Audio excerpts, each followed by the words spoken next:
Richard, first of all, after that long introduction, welcome. Pleasure to be with you, Jenny, as ever.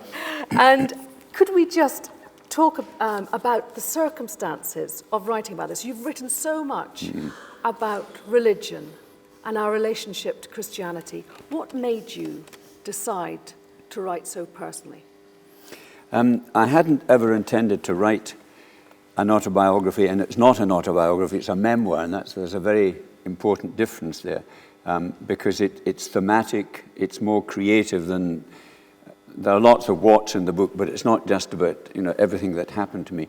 And what I think prompted it was my strange compulsion to go back and stand in a graveyard in England, a monk's graveyard, which is how I begin the book, because I went there as a wee boy of 14 from Alexandria to the house of the Sacred Mission at Kelham, because I'd been brought into the Episcopal Church by a priest who then kind of fell away from things because he was an alcoholic. So I've always had a kind of fondness for broken, flawed priests, and I've found the perfect holy ones a wee bit of a pain. But and I went to him one day and said, I think I want to be a priest, because he talked about this, the given away life, the big romance, the big gesture. And I was a cowboy fan. I liked the idea of the lonely hero, nowhere to lay his own head, but saving everyone else. Wee Alan Ladd, I didn't know he was so wee then, that kind of thing. And so I went to Kelham age 14, and my life kind of took all sorts of weird turns. I'd wanted to be a monk. And the society left the house of the Sacred Mission, which was a big mansion house on the banks of the River Trent, which had belonged to the Manor Sutton family, and the society bought it in 1903. They ran the college, the seminary there till 1973. It fell away, they left it, and it's now Newark and Sherwood District Council, but they kept the graveyard of the monks. And for some reason, I've been going back almost every summer and standing in that graveyard and looking at the old monks' gravestones, still very vivid to me. And one night in 2009, I was standing there, one July night, when my American daughter phoned me, and when I tried to explain to her where I was, I burst out crying. I cry easily, mind you. And so I decided that I would write the day. I would write that visit, and in a sense it became the prologue, and the book then kind of spun out of that, and it was an attempt to try and understand how it had worked out the way it had, because I think that we don't know who we are when we set out in life, and when you become old, you can look back and discover, yeah, that's who I was. I wasn't what I wanted to be, but that's who I was. And so in a sense, the book is a piece of personal psychoanalysis, a personal archaeological digging, trying to find out who I was, that these things happened to me, and how it's ended up this way. So to that extent, it saved me a lot of money from going to an analyst. First, can we just think about you as that wee boy pre-Kelham? You've talked about this romantic streak. You're stirred by the cowboy western movies that you went to with your mum. You're moved by the walking in the Vale of Leaving, and that feeling that there's a latency about nature, of something through and beyond. So what part did this romantic leaning, what part did it play as you became attracted to the religious life? I think, I love this word, latency and liminality, lovely words that suggest something beyond, something through there, that you can't quite feel your way into, but you kind of sense it. I get it still on the hills, this sense that, where did all this come from? And is there some significant transcendent other through it that we could maybe somehow almost touch? You never do. And I suppose the romantic temperament, which I have, is always looking for that, and it's always disappearing. You're never finding it.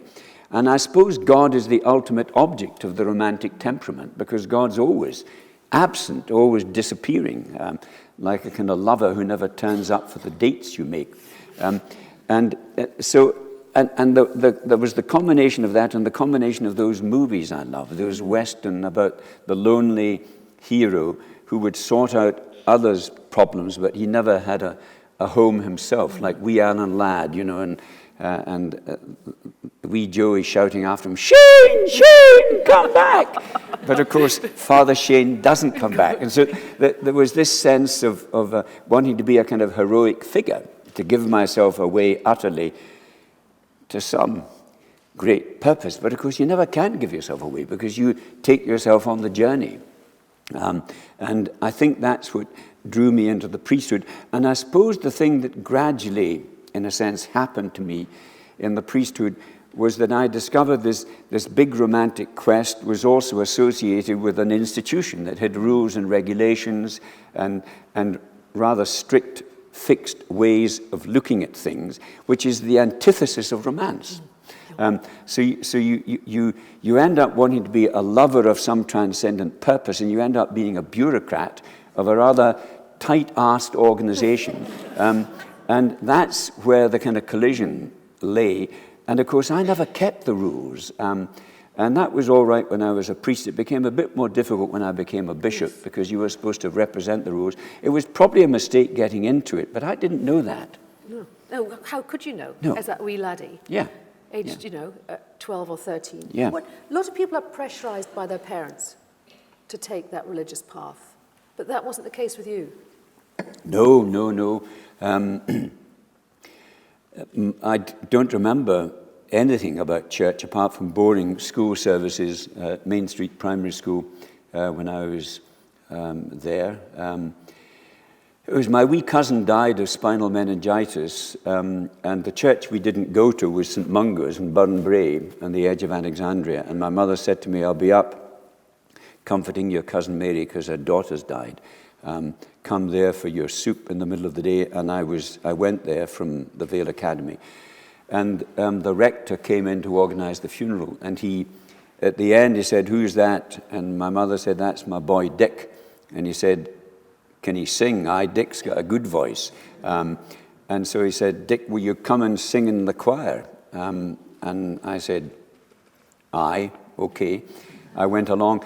And he turned this wee church in this industrial community into a very romantic place, lights and incense and a sense of otherness. And I fell in love with that. It kind of connected with everything else. And then he talked about the given away life, and I connected with that. So it was kind of that. And Kelham was a romantic place too. I mean, you had all these, it was a kindly place, it was very strict. And all these men were, again, trying to give themselves away to this big purpose. And of course, they also had the same experience of not being able to get rid of the self they want to give away. They sent me to Africa, and it was while I was in Africa that I left the community because I started reading James Joyce. I was troubled with my libido and all the usual stuff that lusty young men are. Yeah, sure. But Christianity and sex are not happy bedfellows.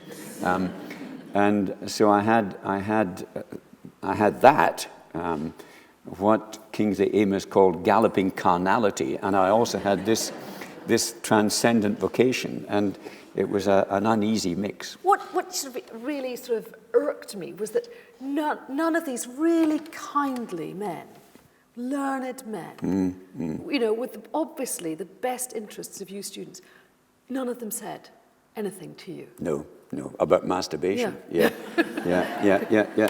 And you see, I mean, that was, when I look back, it doesn't make me angry. I'm not angry with the church. I love the church still in a funny kind of a way, the way you love a parent that you wish had been Virginia Woolf rather than, the kind of... and we were taught, you see, that masturbation was a sin.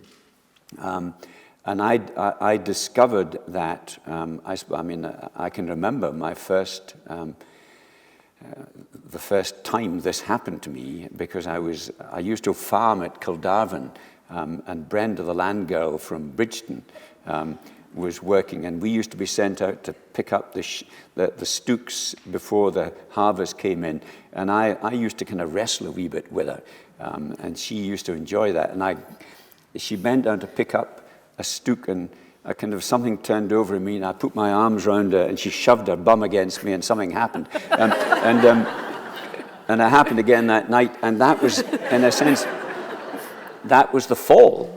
And I took that back to Kelham, and that didn't seem to fit with this. And I would make my confession every month, and that was the bit that was always the most painful. You could admit lack of charity, envy, anger, all of that, but when you came to impurity, and Father Peter, who was a lovely man, never ever said, he would kind of cough embarrassedly about it, and he never ever said, "Oh, Dick, everyone does it. It's just try not to make it, too much of a compulsion." I remember a surgeon saying to me, 98% of men masturbate and 2% are liars. And for years, I lived with that. I mean, that's the horrible thing. I took myself to confession once a month and unloaded this cargo of sin. I'd get 2 or 3 days free, and then the little cargo would sail back in again. And if only later on in life I was able to say to guys, sex is a wonderful and dangerous and compulsive thing. Be wise and temperate with it and all of that. Don't hurt people, but don't get hung up on it. But Christianity, sadly, and it's still hung up on it. Look at the fuss over gay marriage. Look at the fuss. We didn't even start marrying divorced people. I mean, I was marrying divorced people as a curate. It's always for some reason about that. God, I went with it for a very, very long time. So it was a kind of a turbulent relationship.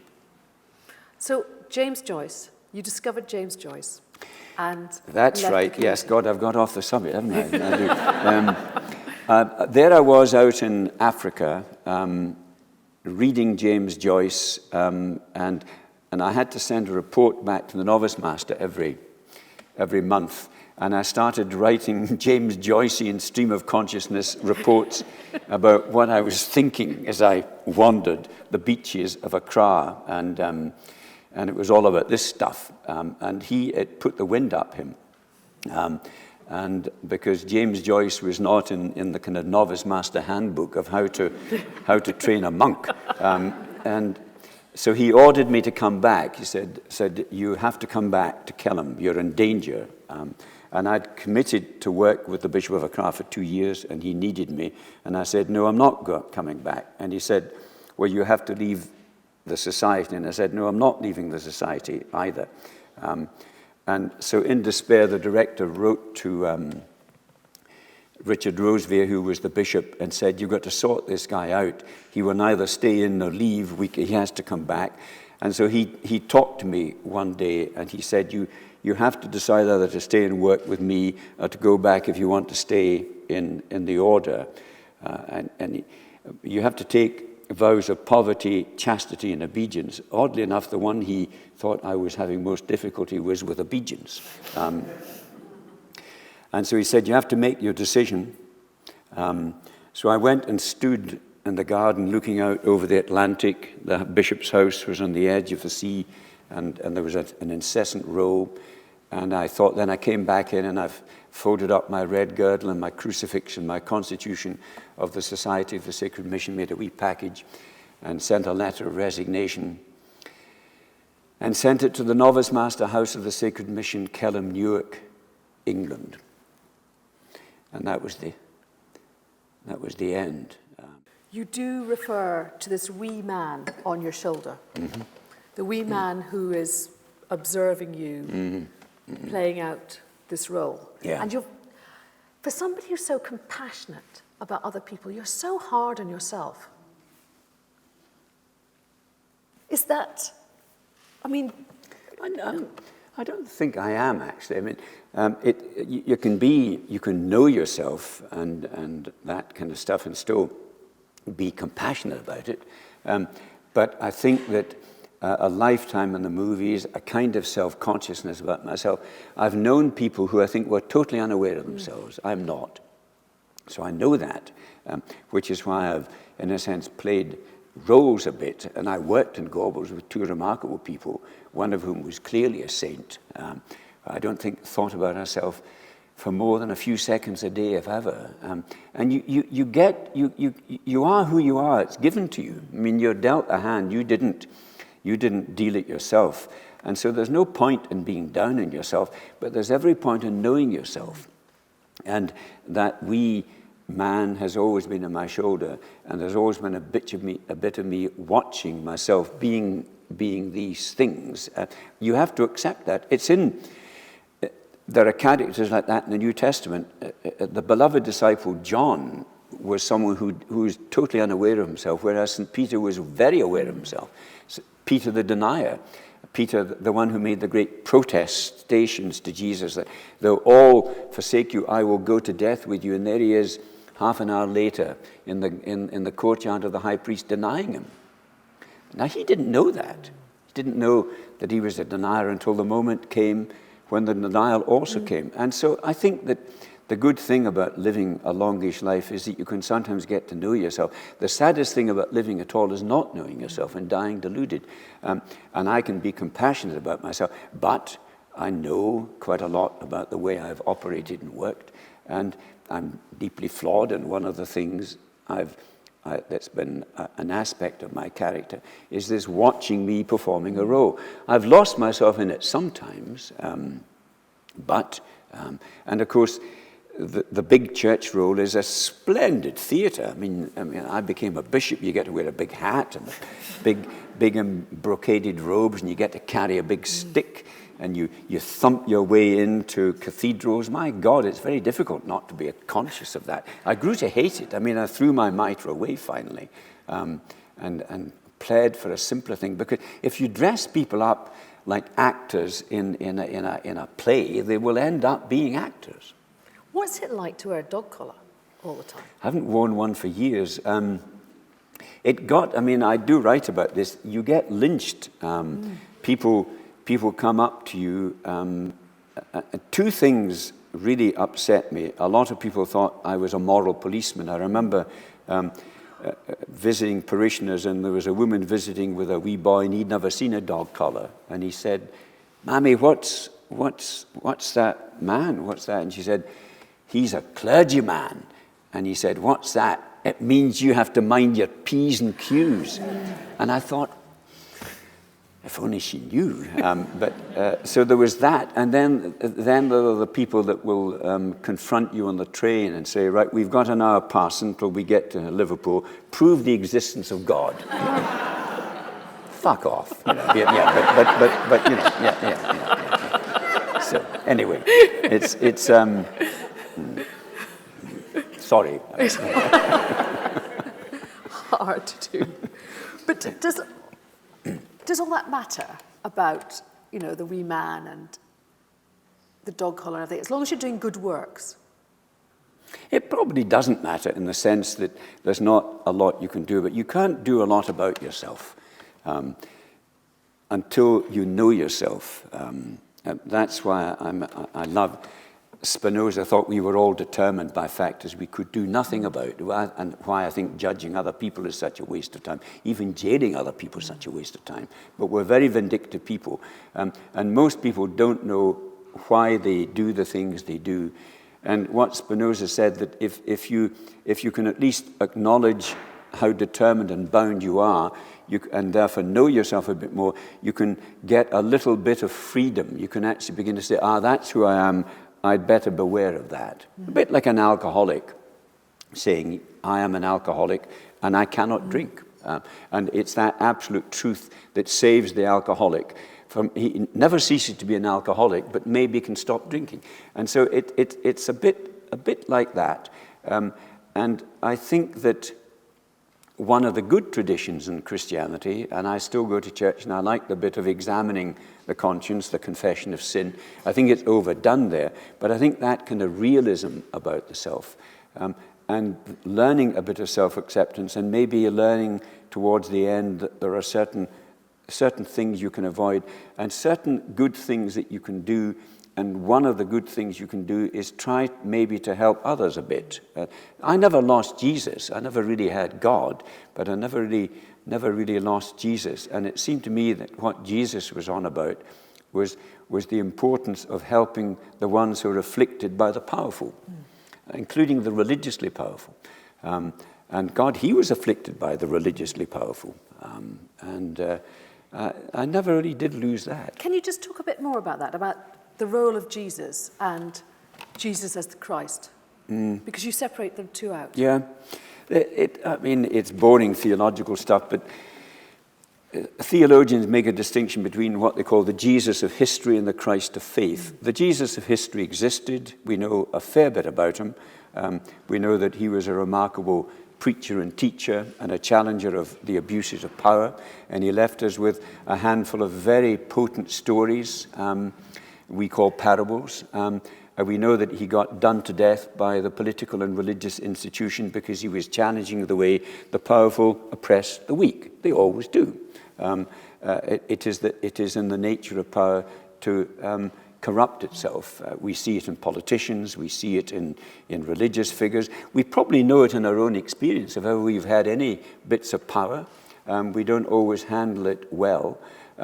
And what I've got enduringly from Jesus and from some other great thinkers is a mistrust of power, especially any power I've had myself. And it seems to me that one of the things we have evolved in our culture is a therapeutic mistrust of power. It's why we've evolved democratic institutions, because we know you can't trust people with power unless you can get rid of them. Tony Benn says to anyone who has power over him, how can I get rid of you when the time comes? The time comes when I need to get rid of you because your corruption, think what's happening in Syria, because they don't know how to get rid of that particular. And our politicians get corrupted as well, but fortunately we have an ability to reverse that in elections and things, although it never is completely pure. And the same is true of all our institutions. So I think you need a kind of suspicion towards power, an acknowledgement that power has to be exercised so you don't become immobilist about it. And the thing I like about Jesus, and the thing I discovered in myself actually, was a kind of an anarchic mistrust of power that makes a distinction between the need to have institutions. The conservative mind likes institutions, and we need them. And the conservative mind conserves them. And keeps them going, and they are one way of disciplining us. But the trouble with institutions is they preserve the bad as well as the good. So how do you move them on? And it's not the conservatives that move institutions on, it's the anarchists and the rebels. And Nietzsche's brilliant on this in Human, All Too Human. And he says they're the ones who inoculate institutions with the future. How did the ordination of women happen in the Christian church? It took 2,000 years to get to it. And if it had been left only to the conservatives and to the loyal, it would never have happened at all. God, we only gave you the vote 100 years ago. So the trouble with institutions is they're run on the whole by the powerful, usually for the powerful, and they're supported with ideologies, with theoretical justifications for the power. And God, women know this because you've been kept down for centuries by theory as well as by muscle. And the biggest and best revolution of my lifetime has been the feminist revolution. And it hasn't yet changed religion. Religion always comes back, always comes at the back of the queue when it's making these changes. And we only started ordaining women in my church about 5 minutes ago. We still haven't got any bishops. Women bishops in the Church of England last November voted women bishops down. And the Pope doesn't even allow the thing to be thought about. So for God's sake. And so it's quite clear, a kind of intellectually corrupt, paralyzing thing, this. And what I discovered about myself is that I was an anarchist in the sense that I never really believed in the rules more than I believed in people. And that's a good thing to be, but it's not a good thing to be if you're a bishop. No. But I was amazed to see, was it 19, what year was it you conducted your first gay marriage? 1972. That was quite startling, actually, to read that. It was impossible not to. Peter and Richard. He was a sister tutor, which fitted him, actually. He was very camp. And Richard made surgical instruments for the Royal Infirmary, and they met at Old St. Paul's, and they fell in love. And they came to me and they said, we would like to promise to each other to spend the rest of our lives together. We'd like to be married. It's not allowed, is it? And I said, no, meet me in the Lady Chapel after evensong on Sunday night. And I read the prayer book wedding service over them. And they were together. I buried them both in the last 4 years. How could you?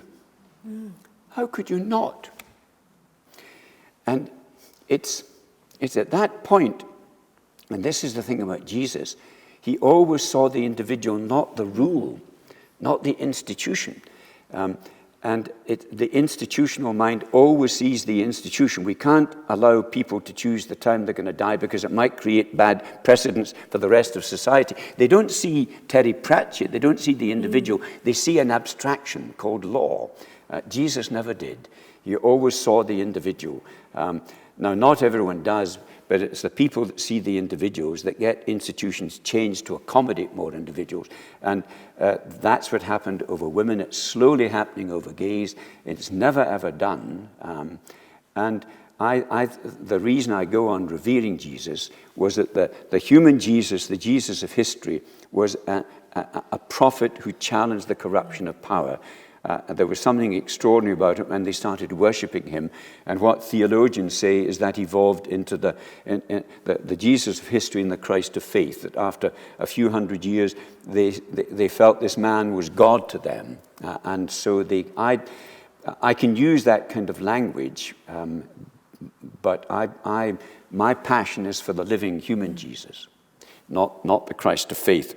Because the trouble with theology is it tries to package unpackageable truth. And so you get creeds, and creeds define themselves against other people, and we see so much of that in religion at the moment. And I prefer religion as poetry, as metaphor, as myth, as romance, and as prophecy, as a way of actually challenging all the corruptions of power. And there's all that in Christianity too. I mean, some of the best people I've ever met were Orthodox Christians. Some of the most wonderful work that's going on in the world as we speak tonight.